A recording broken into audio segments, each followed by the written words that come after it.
नमस्कार. Knowledge basket इंडियामध्ये परत एकदा तुम्हा सर्वांचं खूप खूप मनापासून स्वागत.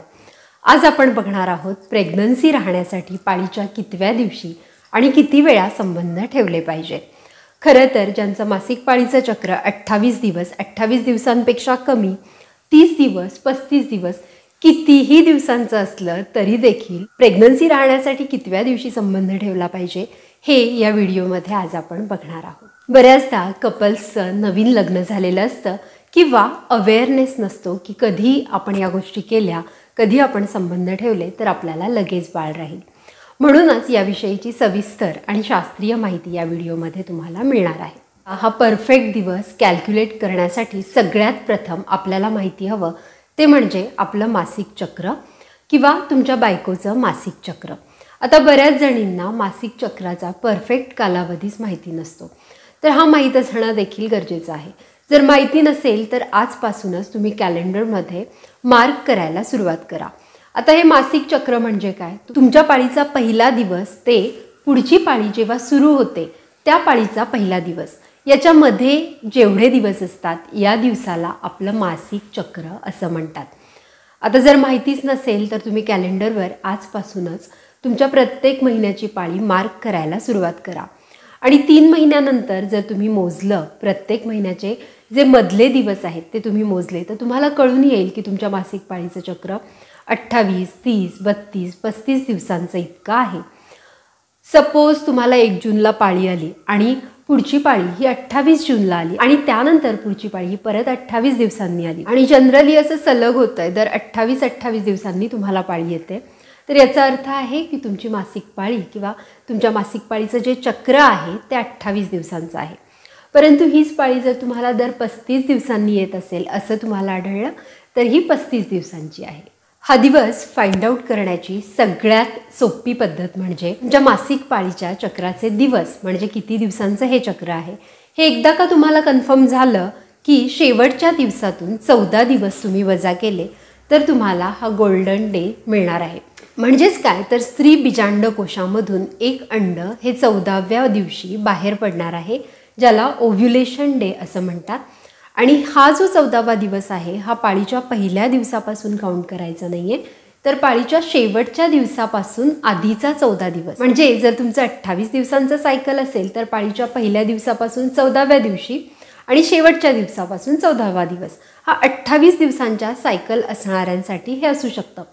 परंतु जर 30 दिवसांचं सायकल असेल तर 30 - 14 म्हणजे तुमचा ओव्ह्युलेशन डे हा साधारण 16व्या दिवशी येतो. म्हणजेच काय, जर आपल्याला अचूक माहिती असेल की आपलं मासिक पाळीचं चक्र किती दिवसांचं आहे तर त्यावरून आपल्याला अगदी अचूक आपला ओव्ह्युलेशन डे देखील 16 दिवस मायनस करून कॅल्क्युलेट करता येऊ शकतो. त्याचप्रमाणे इथं आपल्याला अजून एक गोष्ट माहीत असणं हे देखील खूप महत्त्वाचं आहे, ते म्हणजे तुमच्या शुक्राणूंचा लाईफस्पॅन.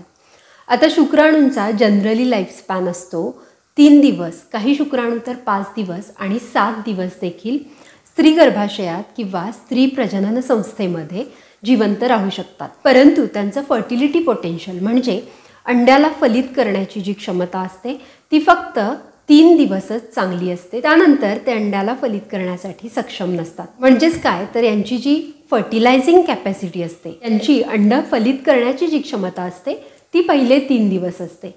आणि म्हणूनच योनी मार्गात प्रवेश केल्यानंतर पहिले 3 दिवस हे व्यवस्थित जिवंत राहू शकतात, तग धरू शकतात आणि अंड्याला देखील फलित करू शकतात. आता याचा अर्थ असाही होतो की ओव्ह्युलेशन डेच्या 3 दिवस आधी जरी तुम्ही संबंध ठेवले असतील आणि ओव्ह्युलेशन डे दिवशी जर तुमचे स्पर्म्स किंवा शुक्राणू तिथे उपलब्ध असतील अंड्याला फलित करण्यासाठी तरी देखील तुम्हाला प्रेग्नन्सी राहील. म्हणजेच काय, 28 दिवसांच्या मासिक चक्रामध्ये 14व्या दिवशी ओव्ह्युलेशन झालं आणि 11व्या दिवशी संबंध आले तरी देखील तुम्हाला इथे प्रेग्नन्सी राहणार आहे. आता अजून एक गोष्ट लक्षात घेणं इथं गरजेचं आहे.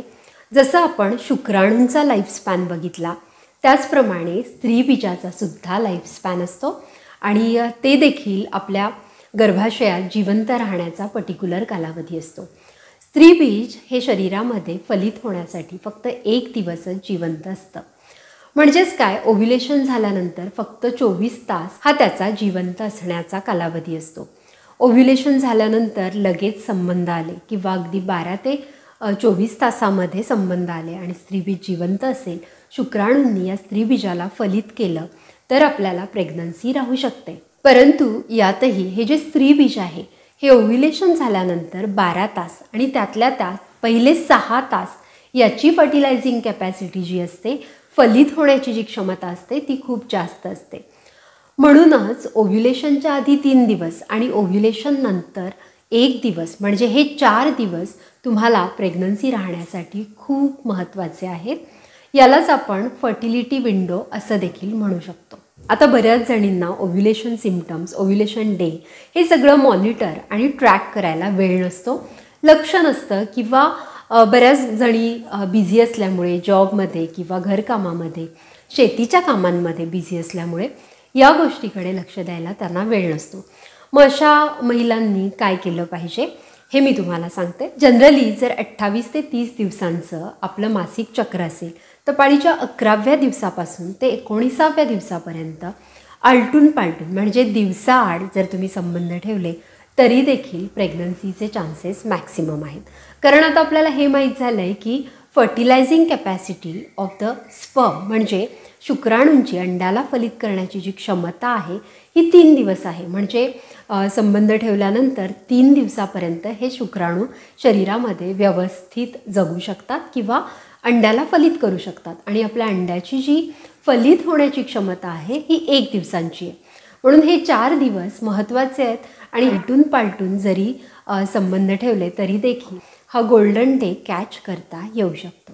आता हे झालं 28 किंवा 30 दिवसांचं सायकल असेल तर तुमचं सायकल, तुमचं मासिक चक्र हे 28 दिवसांपेक्षा कमी असेल किंवा 30 दिवसांपेक्षा जास्त म्हणजे 35 दिवस, 36 दिवस अशा प्रकारे असेल तरी देखील तुम्ही तुमचा ओव्ह्युलेशन डे कॅल्क्युलेट करू शकता.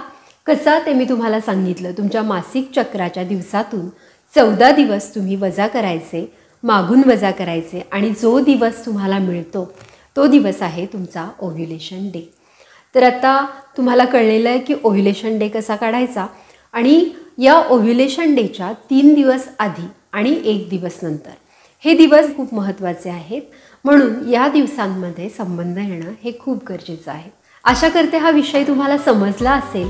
यामध्ये काही प्रश्न असतील तर नक्की मला कमेंट बॉक्समध्ये लिहा. ओव्ह्युलेशन डे कसा ओळखायचा, कुठकुठले सिम्पटम्स आपल्याला ओव्ह्युलेशन डेच्या दिवशी आणि पुढे मागे दिसतात याविषयी बरेचसे व्हिडिओज चॅनलवर आहेत आणि याविषयी काही शंका असतील, प्रश्न असतील तर नक्की कमेंट बॉक्समध्ये लिहा. व्हिडिओ युजफुल वाटला असेल तर जास्तीत जास्त मित्रमैत्रिणींबरोबर हा व्हिडिओ शेअर करा आणि अशा छान छान शास्त्रीय माहितीपूर्ण व्हिडिओजसाठी नॉलेज बास्केट इंडियाला सबस्क्राईब करा. थँक्यू.